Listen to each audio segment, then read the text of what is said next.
تو اس طرح سے یہ پورا جو زار دہلوی، بیزار دہلوی، خار دہلوی، یہ سلسلہ محترم گلزار دہلوی صاحب تک پہنچتا ہے. تو اسی سے اندازہ ہو جاتا ہے کہ اردو تہذیب ان کے یہاں کتنی سمٹی ہوئی تھی. اور جس طرح دہلی کا ان کے دہلوی ان کے نام کا حصہ ہے، وہ بھی اس جانب اشارہ کرتا ہے کہ وہ دہلوی تہذیب کے ایک نمائندہ شاعر تھے. ایک اور بات اور عرض کروں، جب گنگا جمنی تہذیب کا ذکر آتا ہے تو اس کی بالکل سچی مثال تھے گلزار دہلوی صاحب. اگر ایک طرف وہ ادبی دبستانوں میں بیٹھ رہے تھے اور وہاں جو بڑے ہمارے شعراء کرام ہیں جن سے ان کا رابطہ تھا، جن سے ان کا شغف تھا، جن سے انہوں نے کچھ شاعری بھی سیکھی، اگر ایک طرف وہ تھے، مثلا سائل دہلوی صاحب تھے، بیخود دہلوی صاحب تھے، اور دوسرے بہت سے نام تھے، وہیں دوسری طرف اگر ہم بات کریں مجاہدین آزادی کی تو ان سے بھی ان کا تعلق تھا. ابوالکلام آزاد ان کے بڑے قدردان تھے. مولانا حفظ الرحمان سیوہاروی جیسا ایک بڑا مجاہد آزادی اور صاحب تہذیب شخص جو ہے، ان سے ان کی صحبتیں تھیں. وہیں تیسری طرف وہ مجاہدین آزادی کے ساتھ ساتھ جو ہمارے مذہبی رہنما ہیں، ملی رہنما ہیں، اور جنہوں نے یہاں کی تہذیب میں اور جنگ آزادی میں بڑھ چڑھ کر حصہ لیا تھا، ان میں مولانا حسین احمد مدنی صاحب اور مولانا عبید اللہ سندھی صاحب، مولانا حفظ الرحمان سیوہاروی جیسی شخصیتیں ان کے تعلق میں تھی. تو گویا کل ملا کر ان کی تہذیب کا جو خمیر تیار ہوتا ہے وہ ایک بالکل پیکج تھا اپنے آپ میں. تہذیب کا پیکج جس کو کہہ سکتے ہیں. ایک بات اس میں اور ایڈ کرتا ہوں کہ وہ اپنے نام کے آگے نام وہ کافی طویل لکھا کرتے تھے: پنڈت ڈاکٹر پنڈت آنند موہن جوشی گلزار دہلوی نظامی. ابھی نظامی کیا ہے؟ یہ نظامی ہے کہ ان کا صوفیہ سے جو ایک عقیدت کا رشتہ تھا اس کی طرف اشارہ ہے. وہ خود حضرت خواجہ نظام الدین صاحب کے معتقدین میں شامل تھے، اور وہاں بلکہ وہ اکثر وہاں پر جو درگاہ نظام الدین میں ہے وہاں اکثر سو جایا کرتے تھے. اور اسی طرح حسن ثانی نظامی صاحب سے ان کے تعلقات تھے، حسن نظامی سے تعلقات تھے. تو کس طرف ان کا ذکر کروں، چاہے شریعت کے لوگ ہوں، چاہے طریقت کے لوگ ہوں، یا اردو کے لوگ ہوں، یا اردو تہذیب کے لوگ ہوں، سب ان کے حلقے میں شامل تھے. اور شاید ان سب سے ہی گلزار دہلوی صاحب کا تہذیبی ایک رکھ رکھاؤ تھا وہ ان کے یہاں موجود تھا. شاداب صاحب، گلزار دہلوی کے کلام میں جو سادگی، شائستگی اور روانی ہے، کیا وہ ان کے شعری مزاج کا بنیادی حصہ تھی یا دلی کی فطری تہذیب کا عکس؟ دیکھیے، اس میں ان کی اپنی شخصیت کا بھی حصہ تھا، جو ان کے یہاں ایک رکھ رکھاؤ تھا، جو ایک تہذیب تھی، جو ایک ان کے یہاں زبانوں کا جو لحاظ تھا، زبانوں کو جو انہوں نے حاصل کیا، یعنی اردو کے علاوہ وہ کئی زبانوں پر عبور بھی رکھتے تھے، اور کئی زبانوں سے انہیں شغف تھا. انگریزی بہت اچھی جانتے تھے، اور فارسی بھی انہوں نے پڑھی تھی، فارسی میں ان کے اشعار بھی ملتے ہیں. جو تہذیب کا جہاں ذکر آپ نے غالباً دیکھا ہوگا ان کو آخری ایام میں، کہ وہ ہمیشہ جو جس طرح کی محفل ہوتی تھی اسی طرح کا لباس جو ہے وہ زیب تن کیا کرتے تھے. مثلا وہ جب اپنے دفتری کام میں ہوتے تھے تو وہ آفیشل ڈریس میں ہوتے تھے، جو ایک ہماری فارمل ڈریس ہے، سوٹ بھی پہنا کرتے تھے. لیکن جب وہ مشاعروں میں آتے تھے یا کسی ادبی محفل میں وہ شرکت کرتے تھے تو وہاں وہ شیروانی پہنا کرتے تھے، چوڑی دار پاجامہ پہنتے تھے، ان پر ان کی ٹوپی ہوتی تھی، اور سرخ گلاب ہوتا تھا ان کی جیب میں، گھڑی ہوتی تھی. تو یہ ان کی شخصیت کا حصہ تھا جو تہذیبی رکھ رکھاؤ تھا. تو جو تہذیبی رکھ رکھاؤ کسی شخص کی شخصیت میں ہوتا ہے وہ اس کا اثر اس کی شاعری پر پڑتا ہے. دوسری جانب آپ کن لوگوں کے قریب بیٹھ رہے ہیں، کن لوگوں سے استفادہ کر رہے ہیں، کہاں سے آپ فن سیکھ رہے ہیں، اس کا اثر بھی شاعری پر یا ہمارے فن پر آنا ایک بہت ہی فطری سا عمل ہے. تو یہ جن شخصیات کا ذکر میں نے کیا تھا آپ کے پہلے سوال کے جواب میں، چاہے وہ ادبی شخصیات، مذہبی لوگ ہوں، اور مذہب میں بھی مختلف مسالک اور مکاتیب کے لوگ ہوں، یا سیاسی شخصیتیں ہوں، تو یہ سب ایک ایسی اعلیٰ شخصیتیں ان کے ارد گرد تھی. تو وہ اثرات بھی ان کی شخصیت میں تو تھے ہی، لیکن ان کی شاعری کا حصہ بھی تھا. ان کو معلوم تھا کہ کن لوگوں کے درمیان مجھے شعر پڑھنا ہے، انہیں یہ خبر تھی کہ کن لوگوں کے درمیان مجھے شعر کہنا ہے.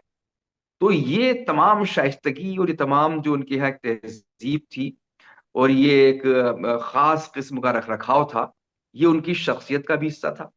انہوں نے جو مطالعہ حاصل کیا اس کا حصہ بھی تھا، اور جو ان کی صحبتیں رہیں، جن لوگوں سے ان کے تعلق رہے ادبی نوعیت کے، یا استادی شاگردی کا رشتہ رہا ہو، یا ان کے گھر کی تہذیب ہو، یہ تمام چیزیں جن کی جانب آپ نے اشارہ کیا، جو شائستگی سے جڑی ہوئی ہیں، شستگی سے جڑی ہوئی ہیں، یہ سب اسی کل ملا کر اسی مجموعی کیفیت کا ایک حصہ ہے۔ شاداب صاحب، ہم جاننا چاہیں گے کہ گلزار دہلوی کی غزل ہو یا نظم، ان کی اصل شعری طاقت کہاں تھی؟ بیان کے انداز میں یا موضوع کی سچائی اور خلوص میں؟ آخری حصہ جو آپ کا ہے سوال کا، یہ اس کا پہلا جواب ہے کہ ان کا جو ان کا جو موضوع کے تئیں خلوص تھا، جو اپنے ٹاپک سے ان کا کمٹمنٹ تھا، یعنی کسی موضوع کو وہ کس قدر سچائی اور دیانتداری کے ساتھ نبھا سکتے ہیں، یہ ان کا ظاہر ہے کہ ان کی شخصیت میں موجود تھا، اور ان کی جو یہ خوبیاں تھی، جو ان کی یہاں اثر تھا، جو تاثیر تھی، یہ اس بات کی جانب اشارہ کرتا ہے۔ دوسری بات جو ہے کہ ان کا جو اپنا پیشکش کا انداز تھا، جس کو ہم کہتے ہیں جب وہ شعر پڑھا کرتے تھے، جب وہ پیش کرتے تھے، جو انداز پیشکش جس کو کہا جاتا ہے، تو وہ انداز ان کا اپنے اساتذہ سے سیکھا ہوا انداز بھی تھا۔ جن شعراء کے ساتھ وہ مشاعرے پڑھ رہے تھے، ان کا بھی انہوں نے لب و لہجہ دیکھا تھا، پڑھا تھا، تو ان سب کے درمیان سے انہوں نے اپنے لیے جو راستہ نکالا تھا، وہ بڑا پرتاثیر تھا۔ یعنی وہ موضوع کے اعتبار سے کئی مرتبہ بہت گھن گرج کے ساتھ پڑھا کرتے تھے جب وہ انقلابی نظمیں پڑھتے تھے، اور سیاسی جلسوں میں انقلابی نظمیں بہت پڑھی ہیں انہوں نے۔ جو ان کا آغاز ہوتا ہے بہت کم عمری میں، جہاں بڑے سیاستدانوں نے ان کو پسند بھی کیا، تو وہ انقلابی نظمیں ہی پڑھا کرتے تھے۔ تو انقلابی نظمیں جب وہ پڑھتے تھے تو اسی جوش اور اسی خروش کے ساتھ پڑھتے تھے جو اس موضوع کا تقاضا تھا۔ جب وہ غزل پڑھتے تھے تو غزل کو بڑا لچکدار انداز میں، بڑا ایک طرح سے جو ان کی باڈی لینگویج تھی، جو ان کے فیس ایکسپریشنز تھے، وہ پوری طرح غزل میں ڈھل جاتے ہیں۔ مثلا جب وہ ایک شعر پڑھا کرتے تھے کہ وہ کہتے ہیں، یہ میرا تیر ہے جا لے کے نکلے گا، وہ کہتے ہیں یہ میرا تیر ہے جا لے کے نکلے گا، میں کہتا ہوں یہ میری جان ہے مشکل سے نکلے گی۔ تو بڑے ڈرامائی انداز میں پڑھتے تھے، وہ کہتے ہیں یہ میرا تیر ہے جا لے کے نکلے گا، میں کہتا ہوں یہ میری جان ہے مشکل سے نکلے گی۔ تو ان کے آنکھوں کے ایکسپریشنز، ان کے چہرے کے ایکسپریشنز، ان کے ہاتھ پاؤں کا چلنا، اور یہ سب اس شعر میں ڈھل جاتا تھا، اس کیفیت میں ڈھل جاتا تھا، اور بالکل لگتا تھا کہ غزل کا شعر غزل کی زبان میں ادا ہو رہا ہے اور ایک عاشق کی زبان سے ادا ہو رہا ہے۔ تو یہ ان کی ادا تھی۔ وہ مجلس ساز انسان تھے، کیونکہ تقریریں بھی جانتے تھے، کیونکہ وہ ان کو بہت سے علوم پر انہیں جو ہے ایک طرح سے دسترس حاصل تھی۔ سائنس کے آدمی بھی تھے۔ سائنس کے میگزین میں تو جو سرکاری میگزین نکلتا تھا سائنس کی دنیا غالباً، اس میں وہ ایڈیٹر تھے، اور اس کے بلکہ بانی مدیروں میں ان کا شمار ہوتا ہے۔ تو یہ ان کے علم، ان کا رکھ رکھاؤ، ان کا مشاہدہ، ان کا تجربہ، ان کا مطالعہ، سب ان کی پیشکش میں ایک طرح سے ڈھل جایا کرتا تھا۔ اور یہی وجہ ہے کہ وہ شاعری کے جو کئی مرتبہ کیا ہوتا ہے عمران صاحب کے بہت اچھا شعر ہوتا ہے، لیکن شاعر اس کو پیش نہیں کر پاتا سلیقے سے، تو اس میں کمیونیکیشن گیپ ہو جاتا ہے، جس کو ترسیل کا المیہ کہتے ہیں۔ کئی مرتبہ وہ شعر کے کماز ہیں، کہاں پر رکنا ہے، کہاں پر ٹھہرنا ہے، کہاں آواز بلند کرنی ہے، جو نشست و برخاست ہے الفاظ کی، تو اس کا ایک بڑا خاص خیال اور بڑا خاص وقار ان کی شاعری میں ملتا تھا۔ اور کئی مرتبہ تو لگتا تھا کہ یہ شخص تھیٹر بھی کر سکتا ہے، اداکاری بھی کر سکتا ہے۔ تو یہ ان کو کمال حاصل تھا، اور یہی وجہ ہے کہ ان کی شاعری جو پرتاثیر تھی، اور اس کا پڑھنے کا انداز بھی بڑا اثر انداز ہوتا تھا، اس سے ایک ایسی کیفیت نکل کر سامنے آتی تھی کہ دل کی بات دل تک پہنچتی تھی، آنکھوں سے کہی ہوئی زبان آنکھوں تک پہنچتی تھی، اور دماغ سے کہی باتیں دماغ تک پہنچتی تھی۔ یہ ان کا فن تھا، اور موضوعات انہوں نے بالکل عوامی انداز کے اختیار کیے۔ نظمیں انہوں نے بہت لکھی، رباعیات بہت لکھی، اور رباعیات میں خاص ردم ہوتا ہے جب وہ پڑھتے تھے رباعی، تو اس میں پڑھنے بڑا ایک خاص ان کا ایک اس میں روانی تھی، ایک بہاؤ تھا، جیسے کوئی دریا اتار چڑھاؤ کے ساتھ بہ رہا ہے۔ تو یہ دونوں چیزیں ان کے یہاں تھی جن کی جانب آپ اشارہ کر رہے ہیں، اور اسی وجہ سے ان کی شاعری اثر کرتی تھی۔ بہت خوب۔ اگلا سوال یہ کہ گلزار دہلوی نے اپنی آواز، پیشکش اور اس مخصوص دہلوی لہجے سے اردو مشاعرے کی روایت کو کیا دیا؟ یعنی انہوں نے اس روایت میں کیا نیا رنگ شامل کیا؟ دیکھیے، میں نے جس طرح ذکر کیا کہ وہ اپنے اساتذہ کو بھی سن رہے تھے،